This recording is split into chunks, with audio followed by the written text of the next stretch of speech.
તો હું પરેશ નવાપરિયા, મારે રહેવાનું તો આમ વરાછા છે અને આ હોસ્પિટલ માટે અમે રિક્વાયરમેન્ટ કર્યું છે. અમારા એક નેબર છે, એણે કાજલ મેડમનું નામ આપ્યું હતું અને ખરેખર અહીંયા હોસ્પિટલમાં આવ્યા અમારી વાઈફ છે અને એને જે ગર્ભાશયની તકલીફ હતી છેલ્લા 3-4 વર્ષથી અને જે ડર હતો કે આ ઓપરેશન કરવાથી કે આ કરવાથી કે બેડ રેસ્ટ આવે ને તકલીફો પડે છે, પણ એકચ્યુઅલમાં આ કાજલ મેડમનું કામ એટલું સરસ છે અને આ વેસુમાં હોસ્પિટલ છે, ઓર્કિડ હોસ્પિટલ, અને એનો સ્ટાફ કેરિંગ એટલો, અને હોસ્પિટલમાં જે ઓપરેશન થઈને આવ્યા છે ને આ 3જો દિવસ છે, એને ખુદને એવું લાગે છે કે મારું કાંઈ થયું જ નથી.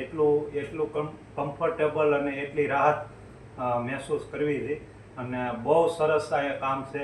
તો અમારી એક ખાસ અને નમ્ર વિનંતી છે કે તમારે જો આવી કોઈને તકલીફ હોય તો હું તો આનો એઝ એ હસબન્ડ વાત કરું છું, પણ તમને આવી કોઈ તકલીફ હોય તો પ્લીઝ ખાસ કરીને ઓર્કિડ હોસ્પિટલ અને કાજલ મેડમનો કોન્ટેક કરો.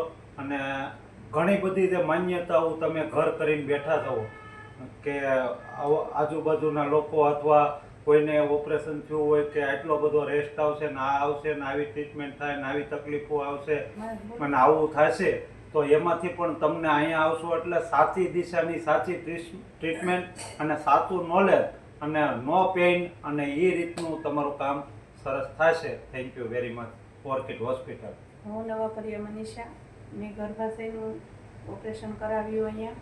મને પહેલાં ખૂબ ડર હતો કે શું થશે એમ, પણ આજે 3જો દિવસ છે, મને એકદમ સારું ફીલ થાય છે અને મને એકદમ મેડમનું કામ એકદમ સારું લાગ્યું છે.